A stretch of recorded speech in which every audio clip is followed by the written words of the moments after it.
नमस्कार, जय हिंद प्यारे साथियों। मैं पारस सर हर भाई हर बहन का स्वागत करता हूं पारस फ्री एजुकेशन यूट्यूब चैनल में। आज इस क्लास में हम पर्यावरण के टॉप 15 एमसीक्यू क्वेश्चन पढ़ेंगे जो आपके एग्जाम पैटर्न पर होंगे, जिनके आपके एग्जाम में आने के मैक्सिमम चांस हैं। इसलिए आप सभी से मेरी रिक्वेस्ट है वीडियो कंप्लीट देखें और आप कितने प्रश्नों के सही जवाब दे पाते हैं वो भी आप हमें कमेंट करके अवश्य बताएं। तो चलिए भाई हम शुरू करते हैं प्रश्न क्रमांक 1 से। यहाँ पर बोला गया है परिवार, पड़ोस तथा मित्र मंडली में किस प्रकार का सहयोग पाया जाता है। ऑप्शन है मित्रवत सहयोग, द्वितीयक सहयोग, प्राथमिक या फिर उपरोक्त सभी। तो देखिए भाई यहाँ पर आप लोग ध्यान रखना, प्राथमिक समूह है और द्वितीयक समूह है। प्राथमिक समूह क्या है? छोटे आकार का वह समूह होता है जिनके सदस्यों के मध्य आपस में निकट, व्यक्तिगत एवं चिरस्थायी संबंध होता है। जैसे हमारा परिवार के सदस्य हो गए, पड़ोस के और मित्र मंडली, ये क्या है हमारे प्राथमिक समूह के अंतर्गत आएंगे। तो यहां पर हमारा करेक्ट आंसर क्या होगा? ऑप्शन सी के साथ चला जाएगा। इसके साथ साथ ध्यान रखना द्वितीयक समूह के अंतर्गत कौन कौन आएगा। देखिए जो द्वितीयक समूह के सदस्य होते हैं इनमें क्या है, जो आपसी संबंध होता है वो घनिष्ठ नहीं होता और काफी कमजोर संबंध होता है। जैसे दुकानदार और ग्राहक के बीच का संबंध है, डॉक्टर और रोगी के बीच का संबंध है, वो आएगा द्वितीयक समूह के अंतर्गत। लेकिन जो परिवार है, पड़ोस एवं मित्र मंडली, इनके जो सदस्य रहेंगे उनके भी जो संबंध होगा वो प्राथमिक समूह के अंतर्गत आएगा। ठीक है, तो यहां पर हमारा करेक्ट आंसर भैया क्या है? ऑप्शन सी के साथ चला जाएगा। मुझे उम्मीद है आपको समझ में आ गया होगा। फिर भी किसी को कोई डाउट है कमेंट बॉक्स में आप पूछ सकते हैं। चलिए प्रश्न क्रमांक 2 पर आते हैं। बर्फ के घर जिसमें एस्किमो शिकारी निवास करते हैं उसको क्या कहा जाता है? हाउस बोट, डोंगे, इग्लू या फिर टेंट। ये जो प्रश्न है आपके आवास वाले पोर्शन से लिया गया है। तो ध्यान रखना जो एस्किमो जनजाति के लोग होते हैं, ठीक है, ये अपने घर का निर्माण बर्फ से करते हैं, उस घर को बोला जाता है इग्लू। तो यहां पर हमारा करेक्ट आंसर क्या होगा? ऑप्शन सी के साथ चला जाएगा। ओके, चलिए भाई प्रश्न क्रमांक 3 पर आते हैं। एक ही प्रकार की फसल बार बार उगाने और बहुत से रसायनों के उपयोग करने से मृदा, ऑप्शन है किसी विशेष फसल के लिए उपयोगी बन जाती है, सिंचाई के लिए उपयुक्त बन जाती है, उर्वर बन जाती है या फिर बंजर हो जाती है। तो देखिए भाई जब आप मृदा में एक ही प्रकार की फसल बार बार उगाएंगे और रसायनों का उपयोग करेंगे तो इससे जो मृदा है वह क्या है? बंजर हो जाएगी। तो यहां पर राइट आंसर हमारा ऑप्शन डी के साथ चला जाएगा। यहां पर देखिए क्या लिखा है? उर्वर बन जाती है। उर्वर का मतलब भैया उपजाऊ होता है। ठीक है, चलिए प्रश्न क्रमांक 4 पर आते हैं। और सभी से रिक्वेस्ट है जो भी इस वीडियो को देख रहा है भाई वीडियो को लाइक और शेयर अवश्य करें। बहुत मेहनत से वीडियो बनाता हूं आप लोगों के लिए, वो भी आपके सिलेबस के अनुसार। तो आप इतना कर सकते हैं, वीडियो को लाइक और शेयर कर सकते हैं और चैनल को जरूर सब्सक्राइब करें। चलिए प्रश्न क्रमांक 4 में क्या बोला गया है? सौर प्रणाली के अंतर्गृहीय में इधर उधर फैले हुए ठोस पदार्थों के छोटे टुकड़े इनमें से किस नाम से जाने जाते हैं? क्षुद्र ग्रह, उल्कापिंड, धूमकेतु या फिर उपग्रह। ये प्रश्न भी आपके अंतरिक्ष विज्ञान से लिया गया है। तो देखिए भाई जो वहां पर सौर प्रणाली में अंतर्गृहीय में इधर उधर फैले हुए ठोस पदार्थों के छोटे छोटे कण होते हैं या टुकड़े होते हैं उनको क्षुद्र ग्रह के नाम से जाना जाता है। यहां पर हमारा करेक्ट आंसर ऑप्शन ए के साथ चला जाएगा।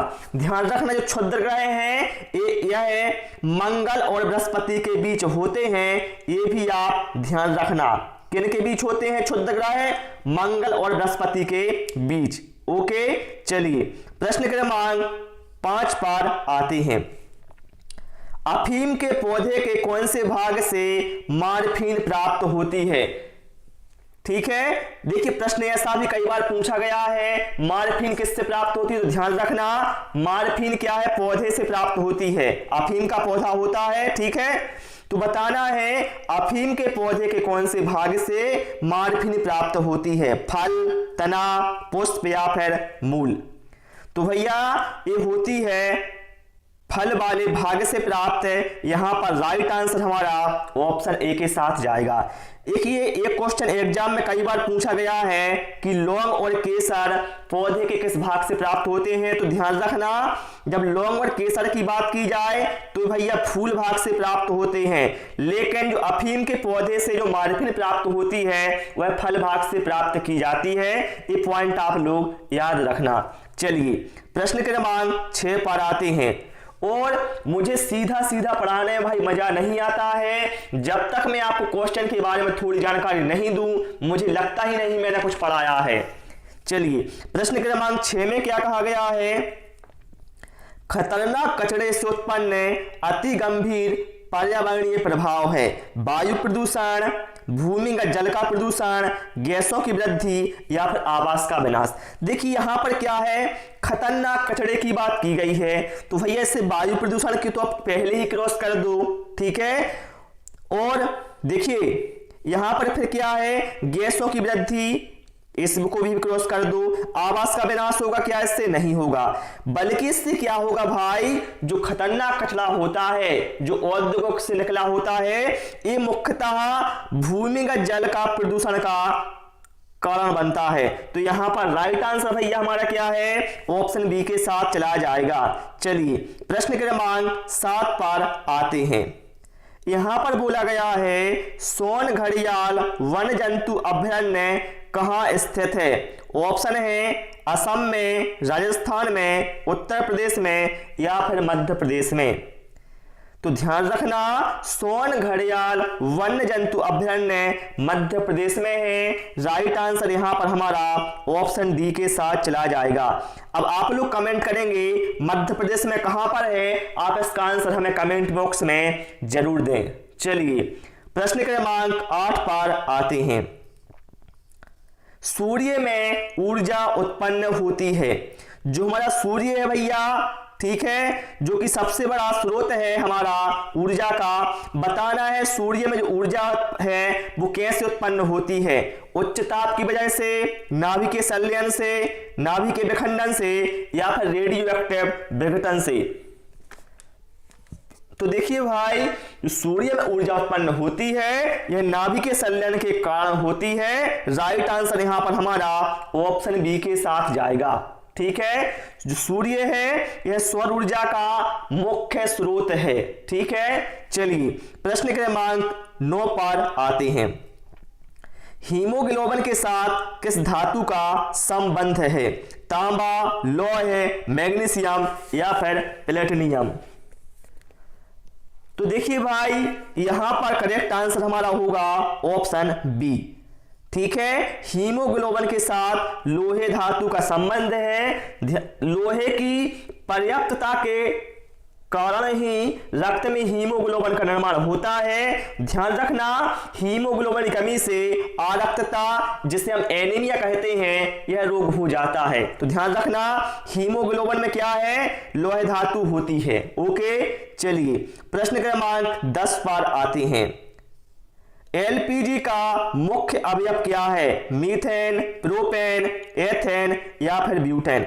एलपीजी, पहला प्रश्न ये बना कि भैया एलपीजी का फुल फॉर्म में क्या होता है, तो लिक्विड पेट्रोलियम गैस होता है और इसका जो मुख्य घटक है साथियों वह ब्यूटेन होता है।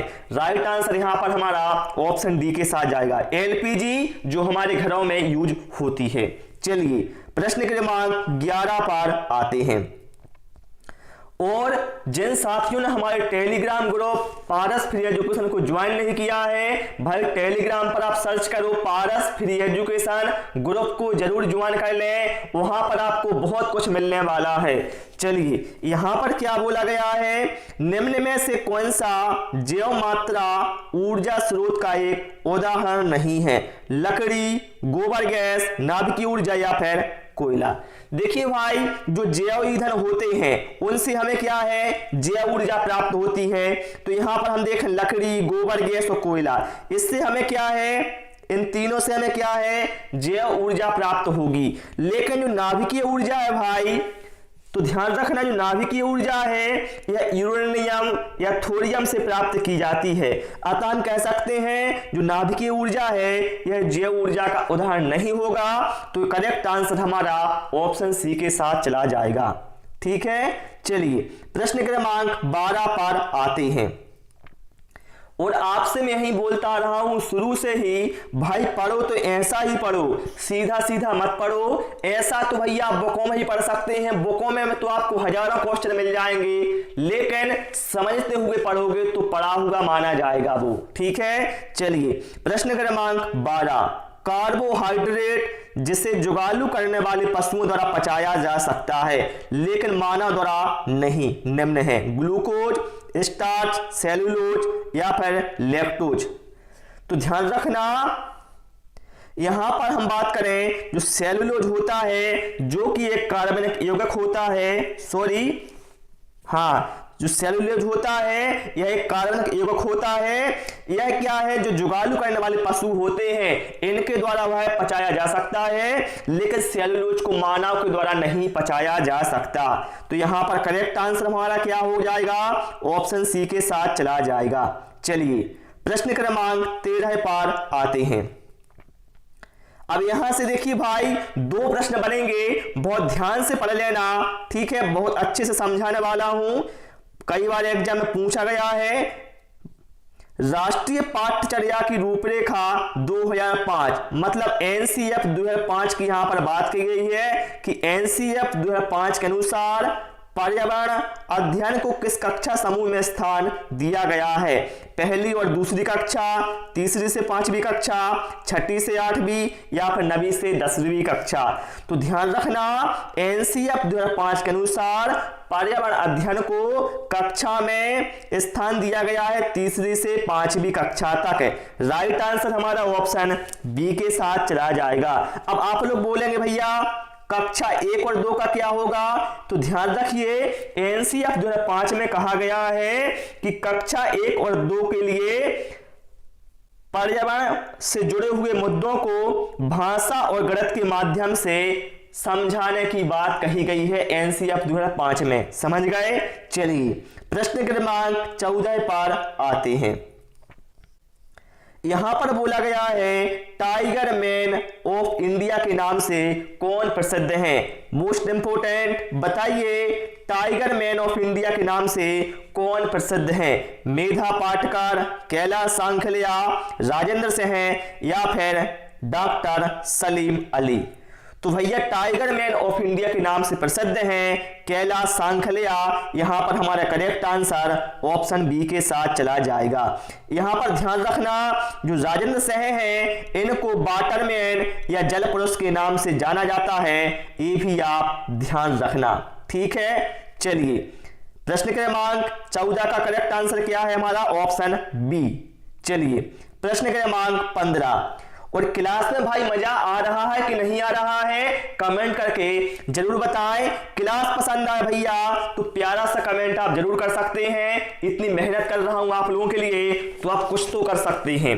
चलिए प्रश्न क्रमांक 15 में बोला गया है एक पोषण स्तर से दूसरे पोषण स्तर पर ऊर्जा का कितना भाग स्थानांतरित होता है, 25%, 30%, 50 या फिर 10। देखिए भाई 10% नियम है, यह लिंडमान के द्वारा दिया गया था। 10% नियम किसके द्वारा दिया गया था, लिंडमान के द्वारा। ये कई बार पूछा गया है किसने दिया, ध्यान रखना लिंडमान ने दिया था 1942 में। इस नियम के अनुसार क्या है, 90% भाग प्रत्येक स्तर अपने ऊर्जा प्रयोग में ले लेता है तथा 10% भाग ही केवल अपने से आगे वाले स्तर को देता है। ठीक है, तो ध्यान रखना एक पोषण स्तर से दूसरे पोषण स्तर में केवल 10% भाग ही स्थानांतरित होता है ऊर्जा का। राइट आंसर हमारा ऑप्शन डी के साथ चला जाएगा। क्योंकि 90% क्या है वह स्वयं उपयोग में लेता है। ओके, समझ में आ गया ना आप सभी को। तो प्यारे साथियों, आज इस वीडियो में इतना ही।